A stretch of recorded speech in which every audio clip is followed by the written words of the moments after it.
Dans cette vidéo, je vais vous présenter le projet Crypto Web3 français qui est selon moi un des plus solides de l'écosystème à l'heure actuelle. On va parler des mécaniques de ce projet, on va parler des investisseurs qu'il y a derrière et restez jusqu'à la fin parce que cette analyse peut vous permettre de faire votre choix, c'est-à-dire d'investir ou pas. Vous l'aurez certainement deviné avec le titre de la vidéo ou la miniature, mais il s'agit du projet Stables. On va l'appeler Stable parce que c'est un projet français et parce que ce sera plus simple pour la suite de cette vidéo. Et c'est tout simplement un projet qui est propulsé par le PMU. Oui, oui, on parle bien de l'entreprise centenaire Hippiq. Difficile de croire qu'elle ait pu faire le pas dans l'univers crypto, NFT. Eh bien, c'est le cas aujourd'hui avec Stable. Pour faire très simple, c'est l'équivalent du PMU, mais nouvelle génération. Vous allez être propriétaire d'un cheval de course sous la forme d'un NFT. Vous allez le faire concourir, le faire progresser avec des améliorations pour devenir un des meilleurs joueurs du projet et pourquoi pas par la même occasion générer des revenus. Je vous mets le lien du site internet officiel en description, vous pourrez voir que les designs sont juste incroyables, c'est très bien fait. Et c'est la première fois qu'un projet crypto en France est soutenu par une entreprise aussi connue, de référence dans le milieu. Et quand on connaît la réglementation française et européenne de manière générale sur l'écosystème crypto, on peut quand même se dire que Stable est plutôt bien entouré. Et si eux ne parviennent pas à exploser, je pense que ce sera très difficile pour deux entrepreneurs qui décident de créer la même chose dans l'écosystème Web3. C'est un petit clin d'œil au Move to Earn Fitmint. J'ai déjà fait des vidéos sur le sujet et pour vous aussi vous donner des recommandations concernant les investissements, n'hésitez pas à les checker si ça vous intéresse. J'en profite pour le famoso disclaimer, je ne suis pas conseiller en investissement, je ne vous dis pas d'investir dans Stable. Je vous présente seulement des projets qui sont susceptibles de vous intéresser dans cet écosystème. Mais faites vraiment vos propres recherches, il faut que vous soyez convaincu, il faut que ça vous corresponde et surtout il faut que vous soyez prêt à perdre cet argent, il faut que vous ayez des liquidités disponibles et très largement. Cette vidéo c'est la plus complète que vous pourrez retrouver à l'heure actuelle sur le sujet. On va passer le light paper en revue et on va voir les différents avantages, les inconvénients, les risques et les opportunités par rapport à Stable. Donc, comme précisé au départ, Stable, c'est une association entre le PMU et 321 Founded, qui est une startup. Et le concept, c'est que vous allez avoir un cheval sous forme de NFT et qui correspond à un cheval réel dans la vraie vie. On a vraiment cette passerelle et donc si l'univers hippique, c'est quelque chose qui vous plaît, vous suivez les courses régulièrement, eh bien vous ne serez pas totalement déconnecté malgré le fait d'être dans le Web3. Il y a un seul NFT pour chaque cheval et d'ailleurs ça correspond seulement aux 6666 premiers NFT de la collection. Pour les autres, ce seront des chevaux virtuels qui n'ont pas d'équivalent dans la vraie vie. Donc ça donne vraiment une rareté au premier mint qui a eu lieu fin mars. Petite parenthèse sur ce premier mint, d'ailleurs n'hésitez pas à nous dire en commentaire si vous étiez au courant de ce mint, si vous avez minté et si oui, combien de chevaux. Vous pouviez faire le choix entre 4 packs de démarrage, on est sur la blockchain Tezos et on verra plus tard pourquoi le choix de cette blockchain, et ça se payait donc en XTZ, la crypto-monnaie de la blockchain. Les 4 packs vont de 93 XTZ, donc à peu près une centaine d'euros, jusqu'à 930 XTZ, là on se rapproche plutôt des 1000 balles. Alors en effet, ça représente un petit budget, mais plus vous prenez un gros pack et plus vous avez des avantages cumulés. Moi par exemple, j'ai seulement pris le pack Rookie pour pouvoir tester et pouvoir peut-être vous faire de nouvelles vidéos, si ça vous intéresse. Et je gagne donc un cheval, un item bonus pour le rendre meilleur, et des S-Points qui sont l'équivalent du token du jeu. On y reviendra plus tard, c'est aussi un peu particulier avec Stable. Si vous preniez les plus gros packs, vous pouviez peut-être remporter une Ledger, donc un hardware wallet, mais aussi avoir beaucoup plus de S-Points, beaucoup plus de NFT et d'items, ce qui vous donne un avantage significatif dans le projet. C'est aussi une manière d'organiser son investissement. Moi par exemple, avec mon seul NFT, soit je joue en espérant me faire des gains et peut-être me faire de la plus-value plus tard, soit je revends mon NFT, mais je perds l'accès au jeu. Quelqu'un qui en a 3, 4, voire 10, lui, il peut choisir d'en revendre un petit peu quand il y a de la plus-value, qu'il y a une forte demande, par exemple, chez les joueurs, tout en gardant un certain cheptel pour continuer à profiter de l'application, générer des revenus sur du moyen long terme. Et il y a aussi une capacité de breeding, c'est-à-dire que vous pouvez faire reproduire des chevaux entre eux pour en générer des nouveaux. Voilà, c'est différentes stratégies, c'est aussi différents budgets. Je ne pouvais pas me permettre de mettre 1000 balles sur un pack ambassadeur.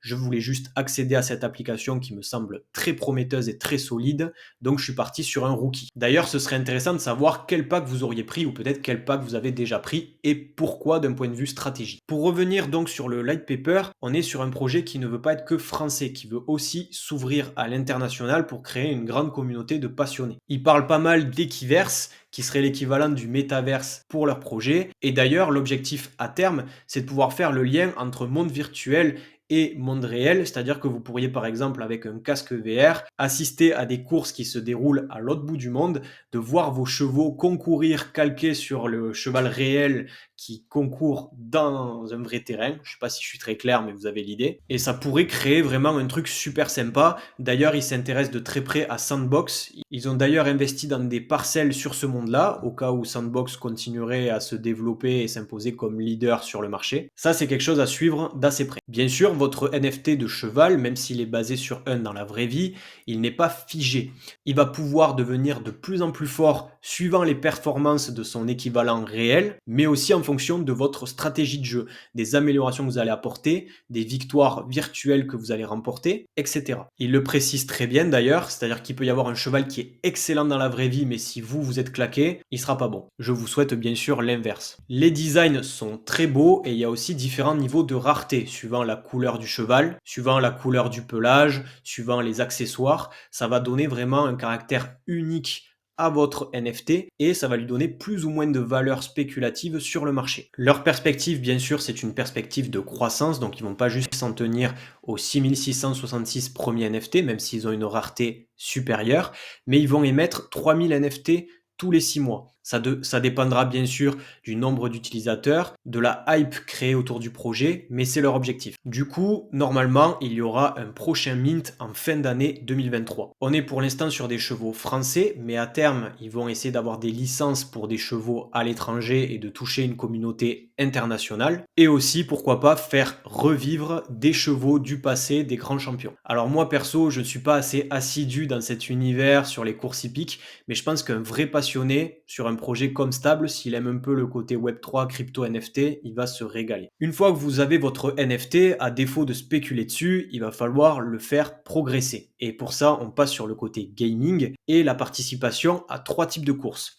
Il y a les courses réelles qui vous font gagner des S-Points de manière passive. Il y a les courses hybrides pour des grandes courses principales où il y a un lien avec la réalité. Il faudra vous inscrire suffisamment à l'avance sur l'application pour y participer et espérer gagner. Et puis, il y a aussi des courses virtuelles, c'est-à-dire que même si votre cheval ne concourt pas réellement, bien vous pouvez quand même vous challenger face à d'autres joueurs et espérer obtenir des récompenses. L'objectif, c'est qu'il y ait toujours du challenge, donc il y aura différentes catégories. Vous ne pouvez pas juste avoir un des premiers chevaux et exploser tout le monde et progresser encore plus vite, ce qui ferait que creuser l'écart entre les early et les nouveaux.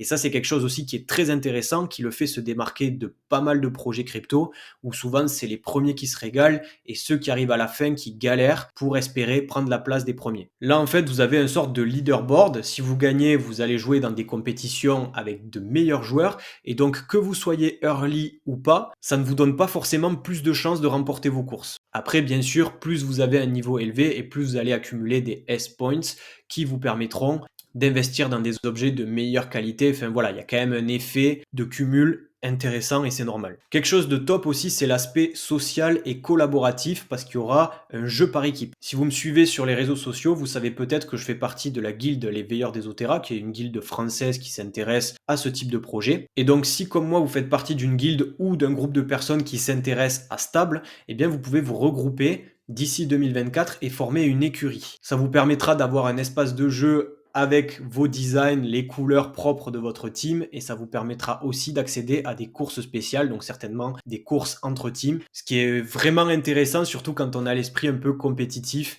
mais en équipe. Après, l'autre force de Stable, je trouve, c'est qu'ils ont une team très très compétente et très connue dans le milieu et ils ont un niveau de transparence assez élevé. Alors c'est aussi une stratégie marketing comme une autre, certes, mais ça reste très appréciable comparé à des fausses promesses ou des trucs juste incroyables qui sont garantis dans des light papers, des white papers.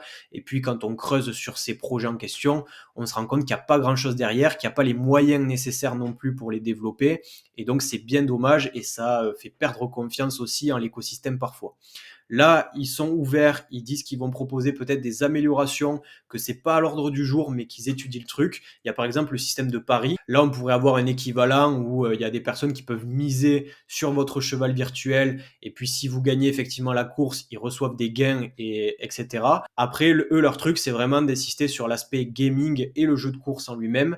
Donc c'est pas d'actualité. Donc il faudra suivre un peu tous ces trucs avec attention. D'ailleurs, si Stable c'est un projet qui vous intéresse vraiment, n'hésitez pas à me le mentionner en commentaire et je ferai peut-être de nouvelles vidéos sur le sujet au fur et à mesure qu'on avance. Passons maintenant à l'élément qui vous intéresse, j'en suis sûr, on va parler de la thune. Plus particulièrement, on va parler de la tokenomique, donc l'économie du jeu. Et vous allez voir encore une fois qu'ils ont un positionnement qui peut décevoir les plus grands spéculateurs d'entre nous, mais qui d'un autre côté, je trouve, est très rassurant. Déjà, dans le light paper, vous verrez qu'il y a un gros disclaimer sur cette partie token et trésorerie. Ils disent que les devis et les paris en jeu sont fortement réglementés en France et partout dans le monde et c'est une bonne nouvelle pour les joueurs. Par conséquent, nous ne pouvons nous engager dans aucune sorte de compensation des joueurs. Pas de jeu pour gagner ou ce qu'on connaît plus, c'est les play to earn. Cependant, nous sommes pour un changement de réglementation et nous pensons que cela se produira en fin de compte. Donc là, qu'est-ce qu'ils veulent nous dire avec ce disclaimer? Tout simplement qu'ils veulent éviter le système de Ponzi qu'on peut retrouver dans certains play to earn ou move to earn d'ailleurs. Un Ponzi, c'est quoi? C'est un schéma pyramidal où les revenus des premières personnes qui sont arrivées dans le projet viennent des dépenses des derniers arrivés. Et puis petit à petit, vous n'espérez pas grimper dans la pyramide, mais au contraire recruter des personnes en dessous de vous pour faire cracher de l'argent et vous rémunérez de plus en plus. C'est totalement illégal et le problème c'est qu'il y a certains projets crypto, parfois malgré eux, qui sont tombés dans ce mécanisme. Pour Stable, ce serait quoi? Ce serait les premiers investisseurs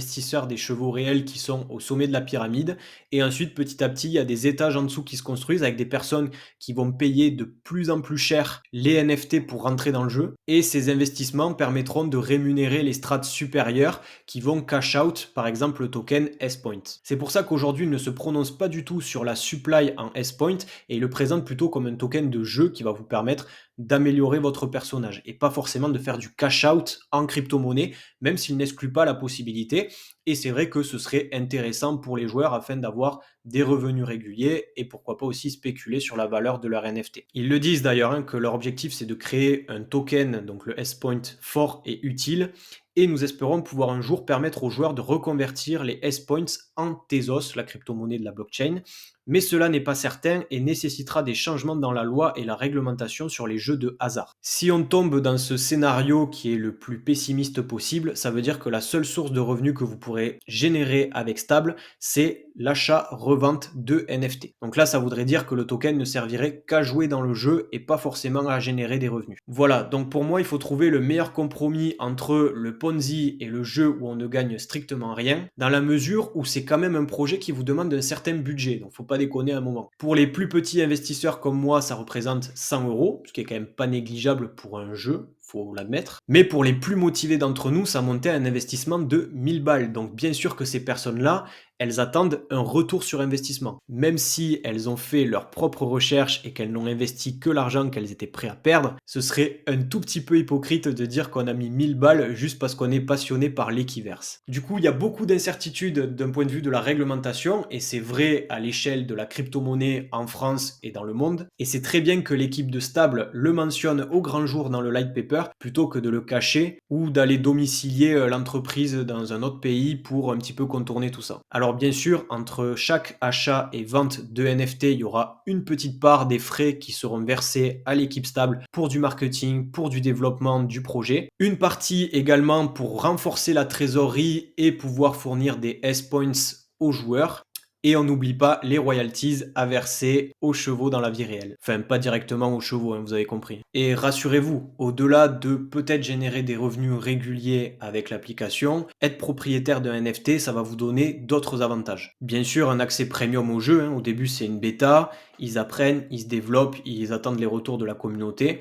Donc vous allez y accéder plus tôt, pouvoir tester le truc et déjà commencer à gagner, à progresser par rapport à des personnes qui prendraient le train en route. Être un holder, c'est aussi participer à la gouvernance du projet, donc avoir ce qu'il y a réellement derrière. Mais en général, vous êtes les premiers investisseurs, donc ils essayent de vous récompenser en prenant en compte vos choix, vos remarques, pour s'améliorer et proposer la meilleure application possible. Et enfin, vous pouvez faire partie du Jockey Club qui vous donnera accès à des événements exclusifs et aussi un petit peu de merchandising. Alors pourquoi pas recevoir des petites casquettes, des accessoires, des t-shirts stables, mais aussi quelque chose d'assez intéressant, c'est de participer à des événements Web3 mondiaux, donc pourquoi pas des salons. D'ailleurs, quand on voit le prix des événements blockchain NFT sur Paris, c'est quand même un avantage non négligeable. Et puis, pourquoi pas recevoir des invitations et des accès VIP lors de courses dans la vraie vie où il y a votre cheval qui est en train de concourir. Je trouve ça énorme. Alors après, il y a quand même plusieurs centaines de détenteurs de NFT, donc à voir comment ils vont articuler et organiser tout ça. Ça va pas être simple à mon avis, mais s'ils tiennent leurs engagements, c'est super intéressant et ça permet encore une fois de sortir de ce schéma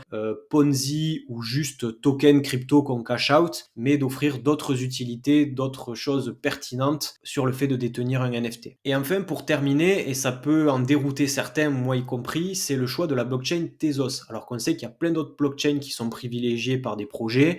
Il y a Polygon sous Ethereum, il y a Binance, il y a Solana, pourquoi pas.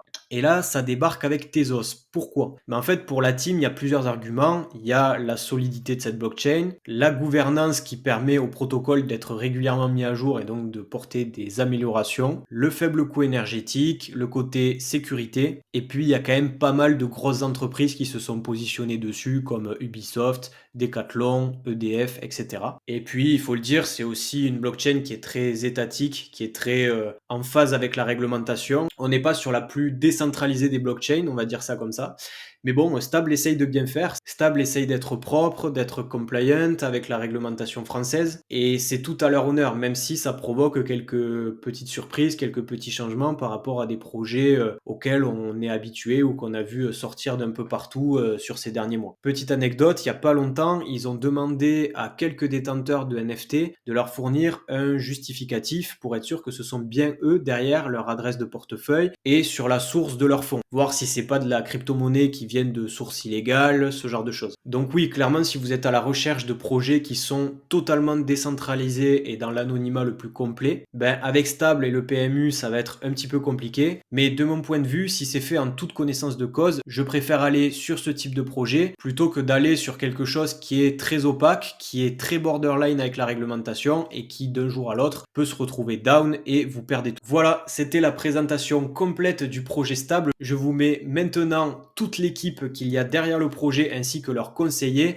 Vous avez tous les noms et prénoms qui s'affichent, ils sont transparents là-dessus. Vous pouvez aller checker leur compte LinkedIn, leur précédente expérience. On est quand même sur quelque chose d'assez fourni, d'assez qualitatif, en tout cas sur le papier. Comme je vous ai dit, j'ai fait l'investissement minimum avec un pack rookie. Je le précise, on est en fin de vidéo et si vous connaissez un petit peu cette chaîne, vous savez que ce n'est pas un partenariat rémunéré. Je ne gagne pas d'argent avec Stable, j'ai pas de code promo à vous donner ou quoi que ce soit. C'est juste que je vous partage toutes les infos. Vous, ça vous permet d'avoir un premier aperçu. Allez creuser les points qui vous posent question. Pour ceux qui sont déjà rentrés dedans, n'hésitez pas à mettre vos stratégies, vos recommandations, votre avis personnel sur le projet. Ça peut donner des idées et des astuces qui sont essentielles pour les nouveaux joueurs. Et puis, si vous avez quelques doutes ou des interrogations, vous pouvez aussi les mettre en commentaire et on se fera un plaisir d'y répondre dès que possible. En tout cas, même si l'écosystème crypto Web3 est un écosystème qui est très risqué, c'est la première fois sur cette chaîne que je présente un projet qui est aussi backé. Alors, je suis assez impatient de voir la suite et bien sûr, je vous donnerai toutes les actualités, que ce soit ici sur YouTube ou sur mon compte Twitter, sharp-fitnessfy. N'hésitez pas à me suivre pour avoir tous les derniers contenus. Sur ce, je vous dis à très bientôt pour de nouvelles discussions autour du Web3. Salut!